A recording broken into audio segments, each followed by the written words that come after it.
선생님께서 빅데이터 이렇게 설명해 주셨는데 내용에 대해서 제목이 너무 거창한 바람에 실질적으로 분석하는 것도 굉장히 작은 그 방법론만을 설명하기 위해서 아주 정말 작은 그런 예만 들었습니다.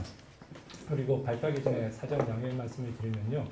제가 오늘 알았습니다. 발표 자료집에 PPT는 저 혼자뿐이라는 거.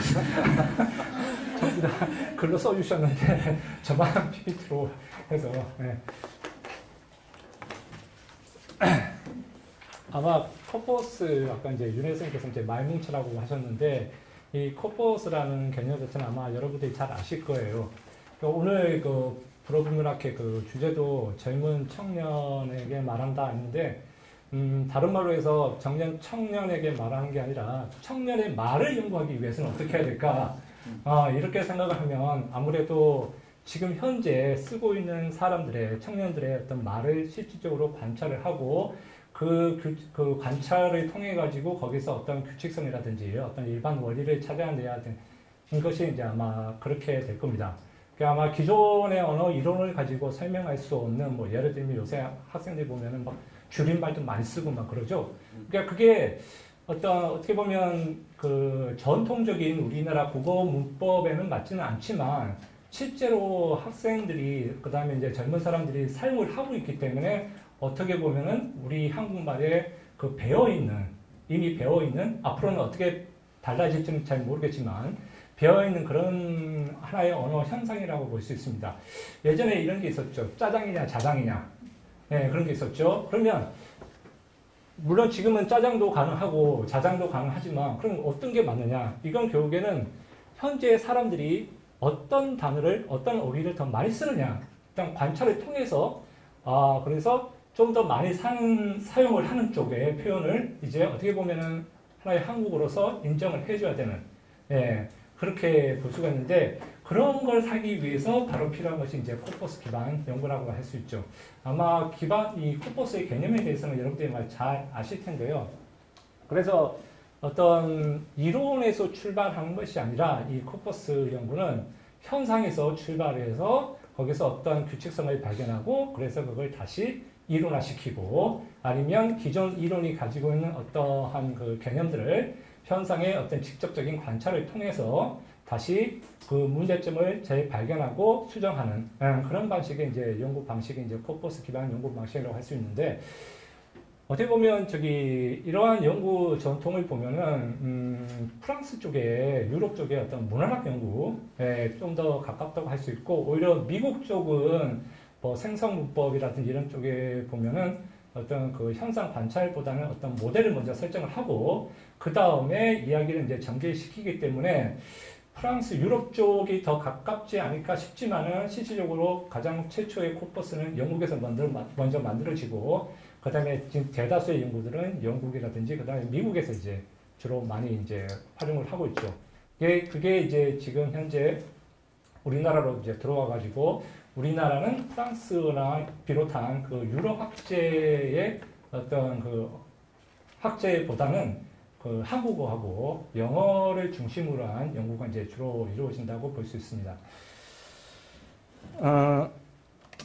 그리고 이제 사실 코퍼스 기반 연구가 이제 발달을 하게 된 것이 어떻게 보면 90년대에 좀 더 올라가면 이제 60년대에 그 컴퓨터가 이제 발달을 하기 시작하면서 이제 연구가 이제 확산이 되기 시작을 했는데요. 그래서 이제 코퍼스 연구 기반 연구를 딱 보면 여기 보시듯이 그 전산 언어학을 비롯한 그 문과 쪽과 언어학과 그 다음에 전산학, 자연어 처리 이런 모든 분야가 합쳐진 그러한 연구라고 할 수가 있습니다. 근데 이제 제가 코퍼스 기반 연구나 그런 연구를 하시는 분을 보면은 조금 불안적인 요소가 뭐냐면 어떤 분께서는 이제 코퍼스는 하나의 연구 방법론일 뿐인데 그 코퍼스 자체를 어떤 목적 대상으로 해서 연구를 하시려고 하는 그러한 분위기가 조금 제 느낌에 이제 보였어요. 그러다 보면은 이제 너무 코퍼스 구축이라든지 이런 데 있어서 굉장히 힘든 부분이 많기 때문에 그 연구를 이제 포기를 해버리거나 아니면 내가 이걸 왜 할까?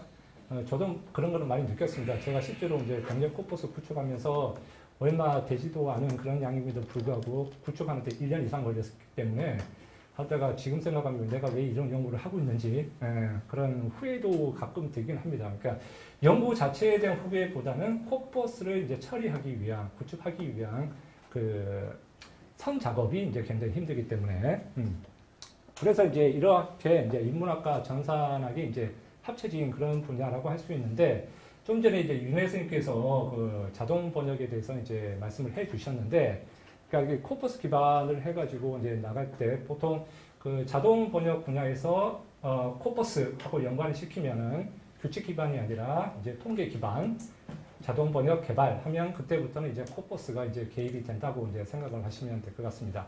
그리고 이제 실질적으로 번역학 분야에서는 두 가지 방향을 이제 생각하고 있는데 하나는 TA, 트라딕션 오토마티크, 완전 자동 번역과 그 다음에 TAO라는 트라딕션 아시스테 파르 오르디나테를 해가지고 컴퓨터 지원 그런 번역이라고 할 수 있습니다. 그러니까 윤혜 선생님께서 좀 전에 말씀하신 그 시스트랑 같은 경우는 TA 쪽에 가까운 그런 체계가 될 테고 그 다음 이제 TAO에 가까운 그런 시스템 자체가 이제 여러분들은 잘 아시는지 잘 모르겠는데 트라도스라고 있습니다.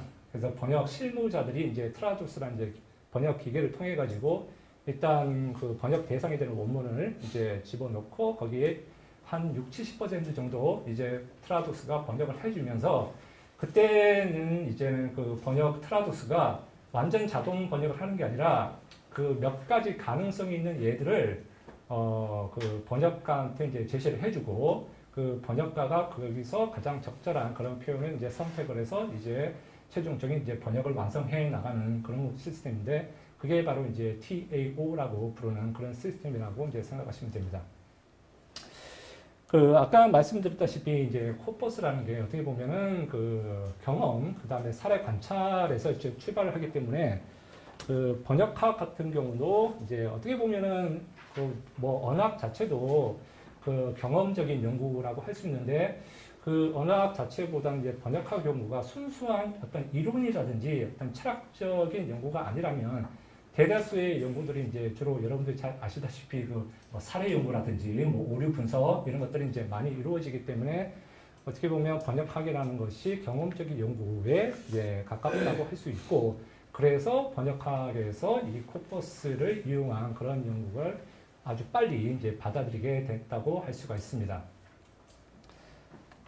자, 그래서 이제 번역학에서 보면은 처음 출발이 이제 코퍼스 기반해서 이제 DTS라는 그 툴이, 홈즈와 툴이의 이제 연구에서 이제 출발하는데 이 DTS라는 게 뭐냐면 Descriptive Translation Studies입니다. 그러니까 트라딕톨로지 데스크립티브라고 할 수 있는데 이제 기술 번역학이라고 이제 보통 한국어로 이제 번역을 하고 있습니다. 이거는 뭐냐면 이제 한국어로 예를 들면 한국어로 원래 쓰여진 텍스트가 아니라 우리나라 말로 번역된 한국어 텍스트, 그죠? 번역 텍스트죠. 한국어로 작성된. 그러니까 그냥 오리지널 원문 텍스트에 비해서 한국어로 작성된 번역문 텍스트만이 가지고 있는 어떤 특징이 있지 않느냐.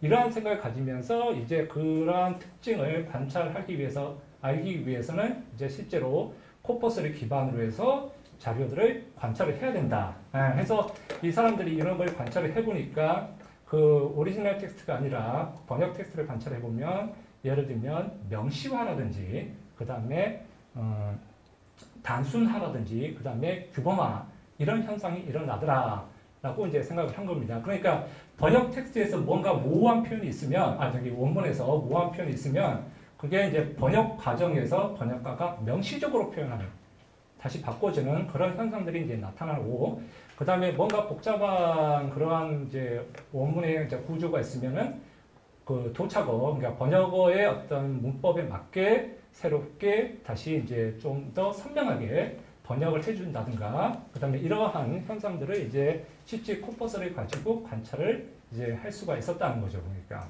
그래서 이러한 개념에서 이제 출발해서 이제 모나 베이커가 그러면 이제 본격적으로 우리가 코퍼스 기반 연구를 언어학에서 사용하는 그러한 방법들을 번역학에서 도입을 해서 관찰을 해보자 해서 이제 출발한 게 이제 번역학에서의 코퍼스 기반 연구라고 할 수 있습니다. 그리고 그 뒤로 라비오사라는 사람이 이제 계속 연구를 이제 이어오고 지금은 이제 아마 이제 번역학 분야에서는 많은 분들, 연구자들께서 코퍼스를 기반으로 해서 연구를 이제 진행을 해가고 나가고 있습니다. 근데 이제 문제는 뭐냐면 바로 이제 코퍼스 기반 연구이기 때문에 뭔가 코퍼스가 있어야 되는데 더군다나 어떠한 작은 코퍼스보다는 대규모의 코퍼스가 있어야 되는데 그 코퍼스가 우리나라에서는 그게 크지가 않다는 거죠. 그러니까. 그래서 예를 들면 외국 사례 같은 게 보면은 그 최초의 코퍼스로 갈 수 있는 이제 브라운 코퍼스라든지 그 다음에 BNC 코퍼스, 그 다음에 코카라고 하는 그 현대 미국 영어 코퍼스, 그 다음에 그 프랑스 같은 경우는 이제 프란텍스트라고 해서 프랑스 코퍼스가 이제 존재하고 있습니다. 자, 이런 것들은 전부 다 단일어 코퍼스에 해당이 되는 거고, 자, 그 다음에 이제 번역 코퍼스 같은 경우는 아까 이제 잠깐 윤 선생님께서 언급을 하셨던 헨서스 코퍼스가 있고, 그 다음에 잉글리시, 그 다음에 노르웨이어, 그 다음에 이제 프랑스어를 비롯한 윌텍스라고 하는 게 있는데, 이거는 그 유럽의 이제 국회에, 그러니까 유럽 의회에 그 의사록을 이제 바탕으로 해서 만든 이제 코퍼스가 되겠습니다. 그래서 여기에는 영어를 포함해서 총 18개국어의 어떤 코퍼스가 이제 함께 포함이 되어 있는 거죠. 그러니까 어차피 유럽에서 유럽 의회에서 만들어지는 그 의사록 같은 경우는 물론 그게 이제 번역 텍스트라고 하기는 힘든데 어쨌든 내용이라든지 표현이 각국어로 이렇게 간행이 되기 때문에 그걸 모아놓으면은 곧 다국어 번역 코퍼스가 될 수가 있는 거죠. 그리고 여기에서 이제 영어를 중심으로 해서 7개 유럽어가 더 포함이 되어 있는 이제 밀텍스트, EXT, 그러니까 이스트라는 코퍼스가 이제 존재를 하게 됩니다. 그 다음에 이제 국내 같은 경우는 예전에 그 세종계획의 그 연구재단에 이제 세종계획에 따라가지고 그 세종 영한 코퍼스를 이제 만든 게 있는데 현재 지금은 이제 더 이상 여기에 대한 지원이 이루어지지 않아가지고 그래서 10여 년 전에 그 모습 그대로 지금까지 존재를 하고 있습니다. 그러니까 외국의 코퍼스, 아까 말씀드린 BNC라든지 코카 같은 경우는 지금도 계속해서 새로운 언어의 모습을 확인하기 위해서 업데이트를 계속 해주고 있는데 우리나라의 이 세종 영한 코퍼스 같은 경우는 그런 이제 작업이 이제 중단이 됐는데 그 어느 신문 기사에서 봤는데 그 중단 이유가 뭐냐 하면은 무엇이겠어요, 선생님? 돈입니다. 결국 돈입니다. 예. 그러니까 언어 연구를 위해서 번역 연구를 해서 분명히 필요한 그러한 것이 되는데 소스 텍스트가 되는데 이게 돈이 지원이 안 되다 보니까 더 이상 연구를 할 수가 없는 거죠. 이제 업데이트가. 외국 사례 같은 경우는 이제 단일화 코퍼스뿐만 아니라 그 인터넷 웹상에 보면은 이러한 사이트들이 존재를 하는데 이것이 일종의 그 번역 웹사이트라고 보시면 됩니다. 코퍼스라고 해서. 그래서 하나는 링게 사이트라는 곳이 있고 그 다음에 리버소라는 그런 사이트가 있는데 이 두 사이트가 모두 비슷한 성향을 가지는데 이거에 비해서 랭게는 대부분의 그 자료 검색이 상당히 오픈되어 있습니다. 그래서 그 검출해서 나오는 알겠습니다. 나오는 그 결과가 굉장히 이제 많은 결과를 볼 수 있는데 이 밑에 아래 두 번째 이 코퍼스 같은 경우는 그 자료에 제한이 있어가지고 정식으로 회원 가입을 하고 그 다음에 이제 비용을 지불하지 않으면 굉장히 짧은 사례들만 이제 제시를 해주고 있기 때문에 좀 문제가 있을 수 있습니다. 자, 그런데 이제 우리나라의 문제는 뭐냐? 아까 말씀드린 대로 이러한 대규모 코퍼스가 별로 존재를 하지 않기 때문에 그 연구를 하는 데 있어서 상당히 이제 지장이 오는 거죠. 예를 들면 단일어 연구 같은 경우, 예를 들면 이제 프랑스 연구라든지 그냥 한국어 연구, 단일어 연구 같은 경우는 이제 그 코퍼스를 이제 구축하기가 개인이 구축을 하더라도 어떻게 보면 상대적으로 쉬울 수 있지만 이 번역 코퍼스를 구축한다는 것 자체는 이제 굉장히 힘든 거죠. 그러니까 프랑스에서 한국어로 번역이 되어 있는 아니면 한국어에서 프랑스어로 번역이 된 텍스트 자체가 대부다수가 이제 문학에 치우쳐 있고 일반 실용 텍스트 같은 경우는 굉장히 한정되어 있기 때문에 그리고 그 구축 과정도 아까 윤혜 선생님 말씀하신 그 병렬 코퍼스를 구축을 하려면은 문장 단위로 이제 번역 정렬을 해줘야 되는데 그것도 개인이 일일이 하기가 굉장히 힘든 작업이죠.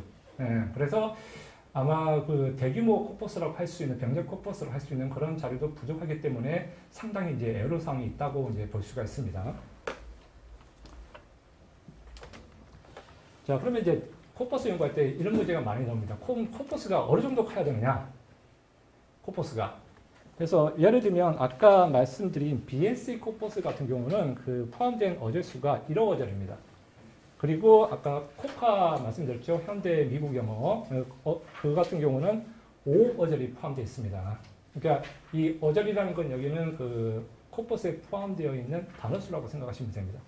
자, 그 다음에 이제 프랑텍스트 같은 경우는 2억 8천만 어절이 이제 포함이 되어 있는데 이 정도에 해당되는 말하자면 레퍼런스 코퍼스에 해당될 수 있는 그런 코퍼스가 국내에서는 존재하지 않기 때문에 상당히 이제 문제가 있다고 볼 수가 있죠.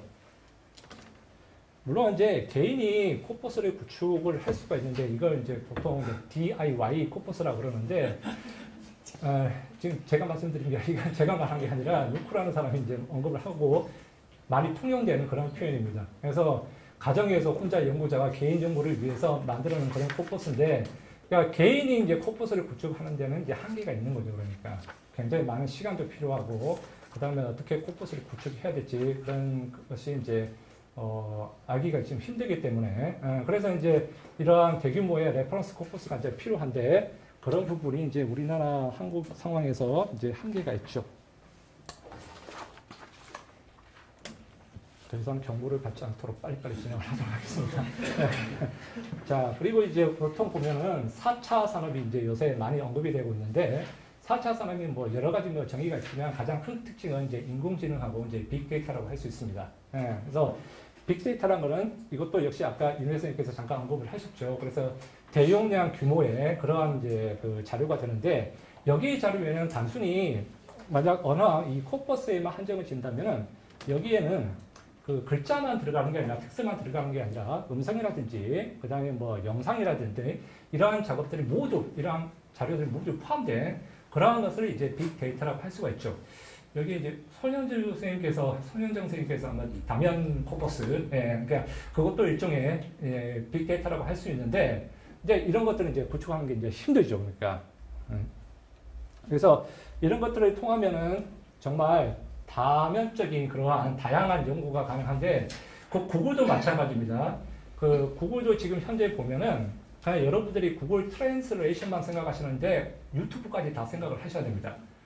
그래서 유튜브 같은 데 이제 영상이 나오죠? 그러면 그 영상에 포함된 자막이라든지 그 다음 영상 자료, 거기에 나오는 음성 이런 것까지 모두 구글은 포함시키고 있습니다. 그래서 공개적으로 이제 오픈을 시키지 않고 있는데 사실 지금 현재 결과물이 나오는 것도 역시 한정된 자료만 일반 사람들한테 공개를 하기 때문에 그래서 지금의 번역 결과가 나오는 거고 만약 이 모든 자료를 동시에 번역을 하면 아마도 예상으로는 이렇게 되겠죠. TV에서 만약에 어떤 영상이 나온다. 그러면 그 영상에서 음성을 들어서 바로 한국어로 번역을 해서 송출을 해주던가 이런 식이 이제 가능하겠죠. 그러니까 이런 것 때문에 이제 번역학회에서 실무자 같은 경우는 굉장히 무서워하고 있습니다. 이러한 분야에서 만약에 이런 게 실현이 된다면 인간 통역가가 과연 필요가 있을까? 이런 문제가.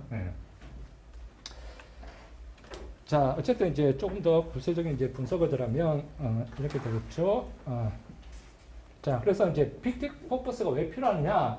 결국에 따지면 한정된 코퍼스보다는 자료가 많기 때문에 어떤 신뢰성의 문제가 배제가 될 수 있고, 그 다음에 다양한 자료들을 관찰을 할 수 있기 때문에 여러 가지 측면에서 관점에서 언어를 혹은 번역을 연구를 할 수가 있다는 거죠.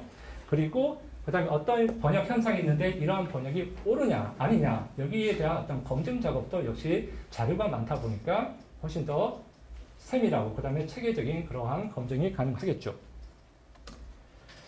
자, 예를 들면 루크 같은 경우가 이런 타딕톨로시 듣고 오피스에서 이런 말을 한 적이 했습니다. 그러니까 영어 같은 경우 이 혹시 이제 투 부정사인데 이거는 없습니다. 제가 좀 추가를 한 건데요. 투 고 사이에 그러니까 투 부정사 사이에 이 부사가 들어가는 경우 원래 원칙상으로는 이 투하고 고 사이에 혹은 투하고 두 사이에 이런 부사가 들어가면 영어에서는 비문법이라고 말을 하고 있습니다. 그리고 이제 프랑스 같은 경우도 마찬가지죠. 아프레크 다음에 접속법이 나오느냐 직설법이 나오느냐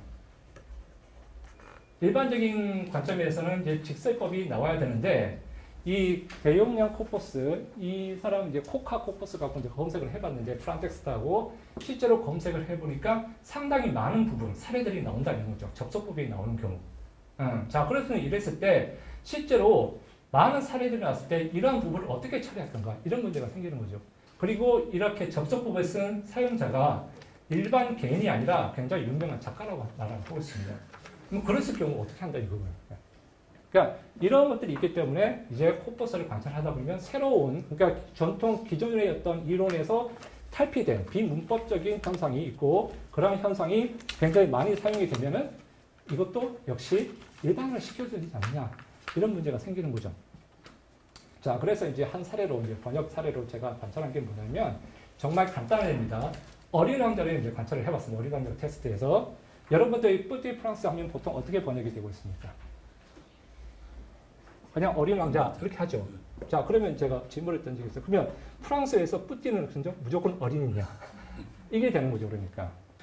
자 물론 이 번역책은 어린 왕자 책입니다. 그러니까 당연히 어린과 왕자가 많이 나올 수밖에 없겠죠. 그래서 이 각각 사례를 살펴보면 어린이 189번 미니식 선생님의 책에서는 번역책에서는 왕자가 188번이 나오고 어린 왕자 조합 자체가 186번이 나옵니다. 그러면 빈도수가 비슷하기 때문에 아 여기서는 어린 왕자가 뿌띠 프랑스가 무조건 어린 왕자라고 번역이 된다. 이렇게 생각을 할 수가 있는데 그 밑에 번역 텍스트도 마찬가지입니다. 자 그런데 이제 뿌띠하고 프랑스를 조합을 해서 구글에서 검색을 해봤습니다. 해보니까 어린 왕자라고 나온 사례가 저 정도 됩니다. 40만 번. 그 다음에 작은 왕자도 나오더라고요. 그래서 18,500번 정도. 그 다음에 꼬마 왕자도 나옵니다. 그래서 12,300번. 그래서 실제로 텍스트에 들어가서 검색을 해보니까, 관찰을 해보니까 어린 왕자라고 딱 나온 부분은 실제로 이제 그 배경이라는 모든 것들은 이제 텍스트, 생텍쥐페리의 이제 텍스트 자체에 관련되는 거고, 그 다음에 작은 왕자 같은 경우는 한 212개 정도가 이제 부분적으로 관련이 되거나 혹은 나머지는 이제 아닌 경우, 그 다음에 꼬마 왕자 같은 경우는 어린 왕자가 아닌 그렇게 표현이 이제 나와 있더라고요. 그러니까 이건 직접적인 번역 관찰을 한 것은 아닙니다. 예를 들면 이렇게 나와 있죠. 그러니까 사례에 보면은 자, 여기서는 이제 아주 옛날에 이제 비평인데 서평인데 생텍쥐페리 책에 나오는 작은 왕자 이렇게 이제 번역이 되어 있는 겁니다. 그러니까 물론 이제 우리는 이제 어린 왕자 뿌띠 프랑스가 어린 왕자라고 어떻게 보면 고유명사화 됐는데 실제로 그냥 프랑스를 빼버리고 나머지 이제 명사가 붙으면 어떻게 될까? 영어를 비교하면 이렇게 번역이 되어 있습니다. 이거는 링게 사이트에 들어가서 번역을 해본 겁니다. 해보면 리틀 프린스 이렇게 나오는데 뿌띠가 이제 리틀 혹은 어떤 경우는 스몰 이런 식으로 번역이 되어 있죠. 그 다음에 여기도 이제 뿌띠를 가지고 이제 어린 왕자 책 자체에서 검색을 해봤습니다. 그러니까 이러한 분포가 나오고 있습니다. 그래서 앞에 사례와 그 다음에 이 두 번째 텍스트 사례를 보면은 100% 정확하게 일치를 하지 않는데 왕자가 나왔을 경우는 어린, 그 다음에 사람이 나왔을 경우는 어린으로 번역이 되어 있고 그렇지 않은 경우는 대다수가 작은 이렇게 번역이 되어 있다는 거죠. 그러니까 그래서 이 뿌띠를 번역할 때 어린과 작은이라는 하나의 다양성을 우리가 관찰을 할 수가 있다는 거죠. 물론 지금 제가 말씀드린 사례는 너무나 이게 당연한 거기 때문에 하는데 이제 하나의 이제 구글을 통해서 이제 검색을 어떻게 할 수 있느냐 이제 사례를 보여드리는 겁니다. 자, 그리고 이제 꼬마까지 이제 해봤습니다. 그러면 이제 구글에서 꼬마는 이 정도 나옵니다. 그래서 그 다음에 꼬마 아이, 그 다음에 꼬마 아이 했을 때 꼬마 아이, 그러니까 이런 정도가 이제 세 번째 나온 뿌띠 갸루송 같은 경우, 그러면 우리가 어떻게 번역을 해야 될까? 그냥 꼬마 아이라고 번역을 해야 되나? 아니면 그냥 꼬마라고 해야 되나? 이랬을 때. 근데 보면은 꼬마 아이보다는 구글에서 검색을 해보면 꼬마라는 단어가 훨씬 더 많이 사용된다는 거죠. 그러니까. 그랬을 때 만약에 뿌띠 갸루송을 번역을 한다 그러면 이제 꼬마 아이보다는 꼬마라고 번역하는 것이 훨씬 더 지금 현재 검색 기준 날짜를 따지면은 자연스러운 현상이 아닌가. 이렇게 우리가 판단을 할 수가 있죠. 자, 어쨌든 개인 코퍼스와 구글 코퍼스를 하면은 이런 식의 이제 차이가 있다고 볼 수가 있습니다. 개인 코퍼스 같은 경우는 어떤 제한적인 크기, 작은 크기의 코퍼스, 그 다음에 구글 같은 경우는 어떤 대규모 코퍼스가 될 수 있고, 그 다음에 맥락 자체도 개인 연구자가 구축한 코퍼스이기 때문에 그 맥락 자체가 굉장히 한정될 수밖에 없는 거죠. 그러니까 예를 들면 뭐 하나의 소설만 이렇게 구축을 하든가. 그런데 이제 거기에 비해서 구글 같은 경우는 굉장히 많은 그러한 자료를 우리가 관찰을 할 수가 있다는 거죠. 그 다음에 어떤 그 결과물의 어떤 연구 가능성도 그 개인 연구자가 구축한 작은 규모의 코퍼스보다는 구글 이 텍스트가 훨씬 더 자유로운 그러한 연구가 가능하다는 거죠. 그런다고 해서 이제 구글이 만든 게 아닌 게 뭐냐면 구글이라는 것은 어디까지나 번역을 직접적으로 연계한 그런 병렬 코퍼스가 아니기 때문에 여기에는 신중한 선별 작업이 필요합니다. 과연 아까 제가 말씀드렸던 그 어린 왕자도 마찬가지고 이게 실제 번역인지 아니면 그냥 개인이 쓴 건지 이건 이제 구별을 하셔야 되는 거고 그 다음에 거기에는 여러 가지 다양한 텍스트가 나타나기 때문에 예를 들면 개인이 블로그를 통해서 작성한 그런 텍스트 이 경우 과연 이게 언어 관찰을 하기 위한 아니면 번역 연구를 하기 위해서 정말 가치가 있는 그러한 코퍼스가 될 수 있는가 여기에 대한 문제도 우리가 이제 생각을 해봐야 되는 거죠. 그리고 이제 전문적인 그 코퍼스 분석 도구 예를 들면은 그 뭐 안트 콘코던스라든지 이런 그다음에 피 콘코던스라든지 이러한 전문 코퍼스 소프트웨어를 사용할 수가 없기 때문에 순전히 나오는 자료만 가지고 이제 분석을 해야 되는 거죠. 그래서 과연 이랬을 때 그 나온 결과물에 대해서 그 연구자가 어느 정도의 어떤 신뢰성을 줄 수 있고 그 다음에 그 체계성을 줄 수가 있는지 이러한 문제가 이제 생길 수 있다는 거죠. 네, 제 발표는 여기까지입니다. 감사합니다. 네, 감사합니다. 네. 예.